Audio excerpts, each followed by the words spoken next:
चाशिदलेक और नमस्कार। तिब्बत टीवी के हिंदी प्रसारण में स्वागत है। तिब्बत टीवी के साप्ताहिक हिंदी समाचार में हम दर्शकों को परम पावन दलाई लामा, वर्तमान तिब्बत के परिस्थिति, निर्वासन में तिब्बत तथा तिब्बत मुक्ति साधना के संदर्भ में वैश्विक कार्यक्रमों का जानकारी उपलब्ध कराते हैं। आपके साथ मैं हूं तेंजिन पेलजोर। देखिए इस सप्ताह के प्रमुख खबर। परम पावन दलाई लामा जी का प्रोफेसर इयन हिकी के साथ सुख एवं इसके कारण विषय पर संवाद। चीनी अधिकारियों द्वारा तिब्बत के राजधानी ल्हासा के जोखांग मठ में प्रार्थना सभा पर प्रतिबंध। अरुणाचल के मुख्यमंत्री श्री पेमा खांडू ने बताया कि अरुणाचल की सीमा चीन से नहीं बल्कि तिब्बत से लगती है। तिब्बती लोगों के लिए वास्तविक स्वायत्तता की मांग के समर्थन में अमेरिका की प्रतिनिधि सभा में द्विदलीय प्रस्ताव। स्विस तिब्बत कार्यालय द्वारा जिनीवा फोरम 2020 की घोषणा। निर्वासित तिब्बती सांसद के अध्यक्ष श्री पेमा जुंगने और उप अध्यक्ष आचार्य यीशी फुनचोक ने भारत तिब्बत बाइक रैली का हरी झंडी दिखाकर शुरुआत की। तिब्बती निर्वाचन आयोग ने 2021 तिब्बती आम चुनाव की मतदाता पंजीकरण के लिए नए दिशा निर्देश जारी किया। अब सुनिए खबर विस्तार से।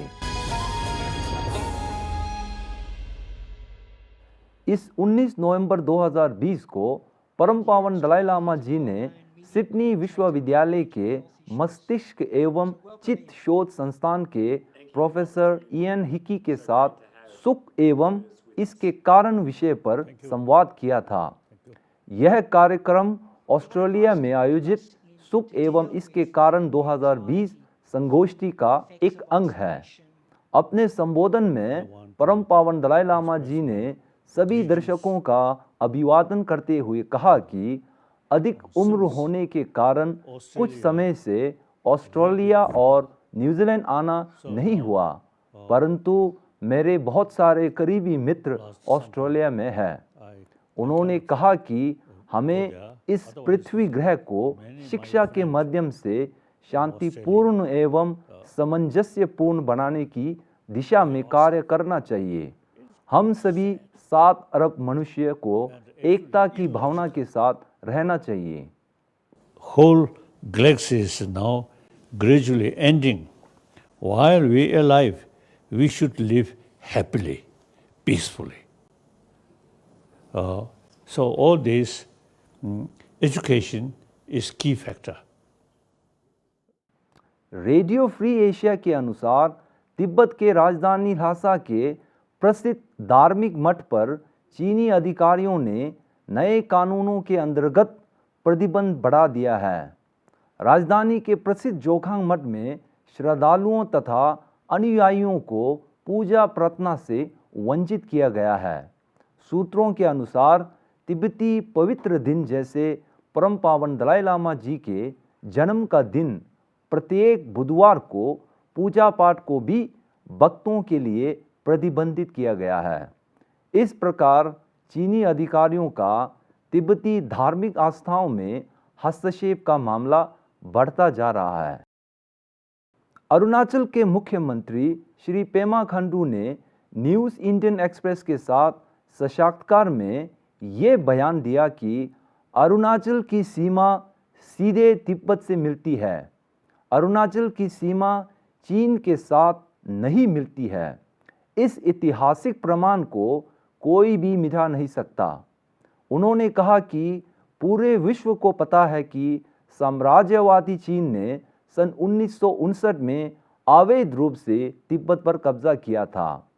हमारी तिब्बत के साथ 1100 किलोमीटर की सीमा लगती थी। उन्होंने कहा कि इस क्षेत्र में सैनिकों की आवागमन के लिए सड़क निर्माण प्राथमिकता पर है। इस प्रकार हम सीमावर्ती राजमार्ग से हम पूरी तरह जुड़ जाएंगे। इस संदर्भ में हमने रक्षा मंत्री और गृह मंत्री के साथ कुछ बैठक भी की है। इसमें गृह मंत्रालय हमारी आर्थिक मदद कर रहा है। सीमांत राजमार्ग की सड़क निर्माण के साथ ही उत्तरी सीमा ज़्यादा सुरक्षित रहेगी। इसी बुधवार को अमेरिका के प्रतिनिधि सभा में तिब्बत के लंबे समर्थक नैन्सी पेलोसी को दोबारा अध्यक्ष चुने जाने के साथ ही तिब्बत के संबंध में दो महत्वपूर्ण प्रस्ताव पारित किया गया। इन प्रस्तावों का समर्थन प्रतिनिधि सभा के दोनों राजनीतिक दलों डेमोक्रेटिक पार्टी और रिपब्लिकन पार्टी के सांसदों द्वारा संयुक्त रूप से किया गया।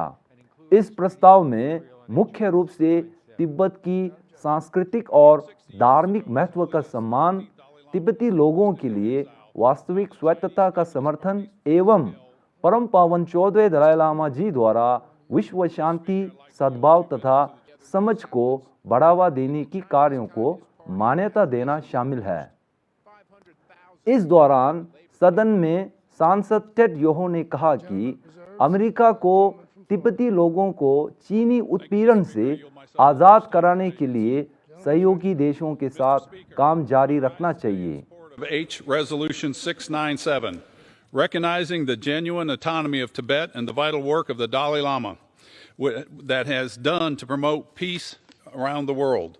Over 60 years ago, His Holiness, the 14th Dalai Lama, was forced into exile by the Chinese Communist Party's full-scale military takeover of Tibet. To this very day, the Dalai Lama's contribution to peace and nonviolence has been revered by the international community and for decades by the U.S. Congress. Congress has remained committed to strengthening the relationship between the U.S. and the Tibetan people. I'd like to thank His Holiness, the 14th Dalai Lama, for his dedication to the Tibetan people. इस पर विदेश मामले के संसदीय समिति के अध्यक्ष सांसद इलियट एंगल ने चीन को तिब्बत में अंतर्राष्ट्रीय धार्मिक आज़ादी की उल्लंघन करने का गंभीर आरोप लगाया है। Gentleman from Florida's legislation.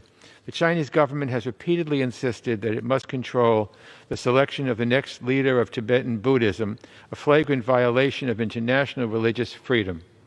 We're seeing additional signs of Beijing's efforts to exert more control, as it has already done in Inner Mongolia and Xinjiang Radio. इसी प्रकार एक संवाददाता सम्मेलन में अंतर्राष्ट्रीय धार्मिक स्वतंत्रता के लिए विशेष राजदूत सैमुअल ब्राउनबैक ने तिब्बती धार्मिक मामले, विशेष रूप से परम पावन दलाई लामा जी के पुनर्जन्म मामले में चीनी हस्तक्षेप का पुरजोर विरोध किया है। उन्होंने कहा कि अमेरिका सरकार तिब्बती धार्मिक समुदाय को उसके आध्यात्मिक गुरु चुनने की अधिकार का समर्थन करते हैं।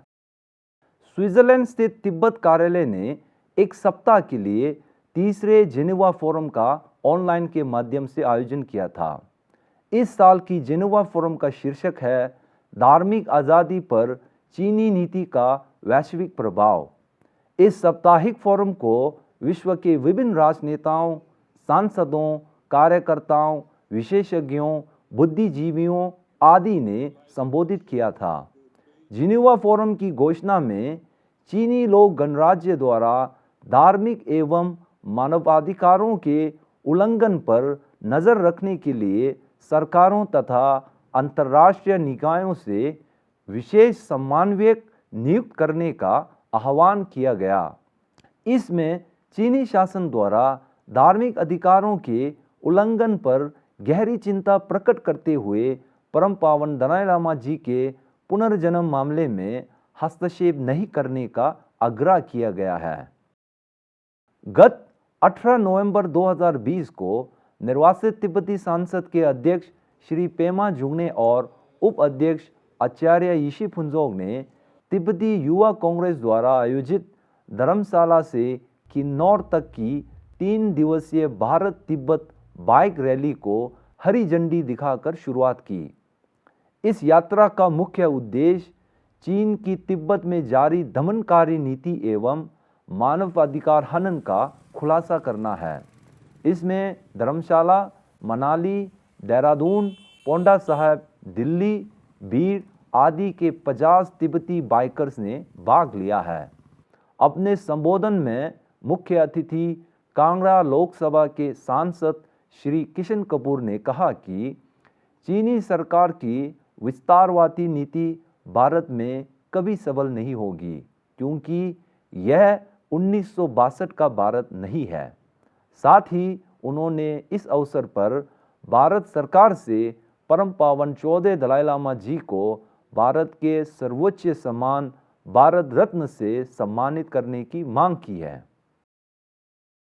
गत 16 नवंबर 2020 को एक संवाददाता सम्मेलन के दौरान तिब्बती निर्वाचन आयोग के मुख्य निर्वाचन आयुक्त श्री छिरिंग वांगडू और अतिरिक्त आयुक्त गेशिमा देलेकवांगमो ने मतदाता पंजीकरण से संबंधित नई जानकारी दी है।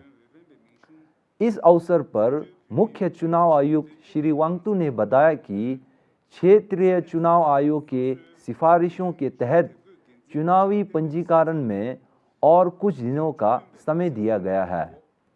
मतदाताओं को पंजीकरण के लिए 23 से 28 दिसंबर तक का समय निर्धारित किया गया है। इसके साथ ही उन्होंने बताया कि 2021 तिब्बती आम चुनाव के लिए अब तक 76,697 मतदाताओं का पंजीकरण किया जा चुका है। इसमें भारत से 55,683 और अन्य देशों से 24,014 मतदाता शामिल हैं। इसी के साथ आज का खबर यही समाप्त होती है। अगले हफ्ते हम फिर मिलेंगे। मुझे दीजिए आज्ञा। नमस्कार।